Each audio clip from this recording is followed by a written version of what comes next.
Comme toujours dans ces vidéos, je voudrais mettre un peu d'ordre dans un désordre terminologique qui fait que nos amis ne comprennent plus rien. Alors il y a des mots, composés, molécules, substances, substances chimiques, qu'est-ce qu'on pourrait trouver encore euh, matière, enfin, tout ça me paraît très très compliqué et surtout, souvent, ce sont des survivances d'un état de la chimie qui est périmé. Périmé, ça veut dire qu'il est complètement dépassé, qui est faux. Euh, et il est pas honteux de dire que les chimistes anciens ont dit des choses fausses. Par exemple, Lavoisier, qui était un vrai génie, qui était une personne tout à fait remarquable, avait fait déjà un progrès considérable en osant dire qu'il y avait de l'oxygène dans tous les acides, ce qui n'est pas vrai. Par exemple, l'acide chlorhydrique ne contient pas d'oxygène, il contient de l'hydrogène et du chlore.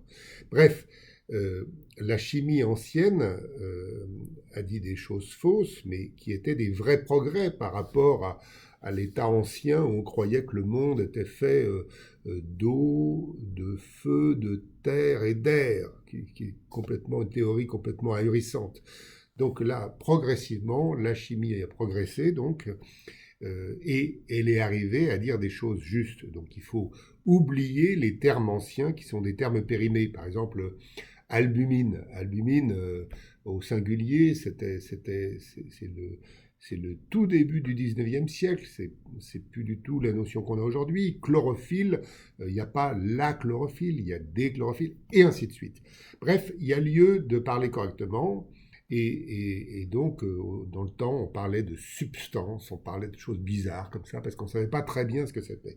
Alors, moi, je vais essayer de faire de l'ordre aujourd'hui avec deux termes essentiellement, composés et molécules. Alors voilà, je pars comme toujours de quelque chose de très simple, c'est un verre d'eau. Cette eau c'est de l'eau très pure, c'est de l'eau du laboratoire.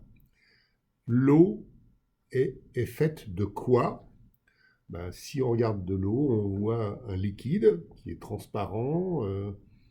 Celui-là est inodore, il est sans saveur, et je ne sais pas de quoi c'est fait. Alors, si je prends une loupe pour regarder, je verrai la même chose, je ne verrai pas plus.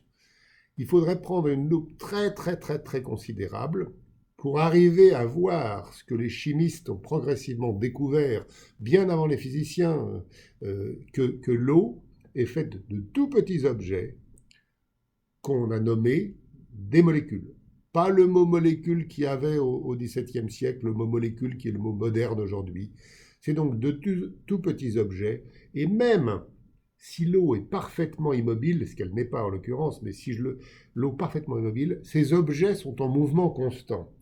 Alors, ici, je vais prendre un moment pour vous montrer ce qu'on appelle une modélisation. Alors, je vais la faire marcher, voilà. Donc, voilà une modélisation moléculaire de molécules d'eau. Donc, vous voyez des tas de petits objets identiques, les molécules d'eau, qui bougent. Euh, alors, ça a été calculé, mais c'est bien ce qui se passe et ça bouge dans un balai extraordinaire. Alors, là, les mouvements sont considérablement ralentis, mais c'est ça quand un chimiste voit un verre d'eau, c'est à ça qu'il pense. Hein. Et toutes les matières sont de même. Par exemple, ici, j'ai de l'alcool éthylique, hein, l'alcool éthylique, ou éthanol, il est parfaitement pur, c'est pour des analyses. Ben, si je regarde avec une super loupe en quelque sorte, je verrai des objets, tous identiques, puisque cet éthanol est pur, qui sont différents des molécules d'eau, parce que ceux-là, ils vont contenir 2 atomes de carbone, etc. Bon. Donc, l'éthanol est une espèce chimique, on va dire, mais c'est un composé. Hein. L'eau est un autre composé. Bon. Et maintenant, vous savez que si on mélange de l'éthanol et de l'eau, eh ben, on va faire à peu près de la vodka. La vodka n'est pas un composé, c'est un mélange de deux composés. C'est tout simple. Alors, pensons-le en termes d'objets. Vous voyez, ici, j'ai objets, c'est des balles de ping-pong, hein.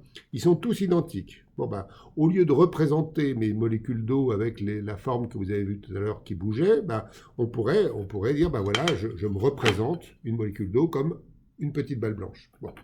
Donc, si je prends un récipient et que j'y mets des balles blanches, eh ben, ça me représente mon verre d'eau, hein. Voilà, le verre d'eau, c'est des objets tous identiques. Bon.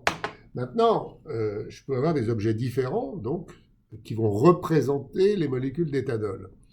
Et alors, attendez, parce que si, là, j'ai 2, 4, 6, 8, 12, 14, 16, et maintenant j'en mets à peu près, alors il faut que j'aille jusqu'à 40%.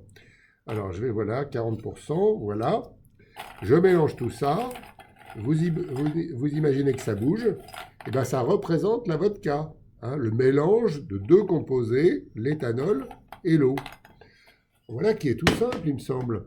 Alors quand j'entends, je ne sais pas, sur une radio ou à la télé, un journaliste pas formé à la science me dire dans le vin, il y a 450 composés, j'hallucine, parce que dans le vin, il y a beaucoup d'eau, donc il y a des milliards et des milliards et des milliards de molécules d'eau.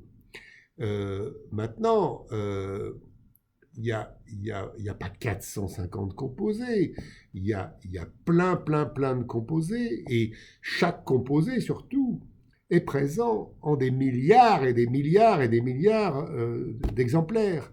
Donc, de quoi parle-t-on? Ça serait tellement plus simple de dire, ben voilà, il y a des composés, ces composés sont faits de molécules, et on ne confondra surtout pas un composé avec une molécule. Une molécule, c'est un petit objet. Un groupe de molécules semblables, c'est un composé. Ça me paraît tout simple.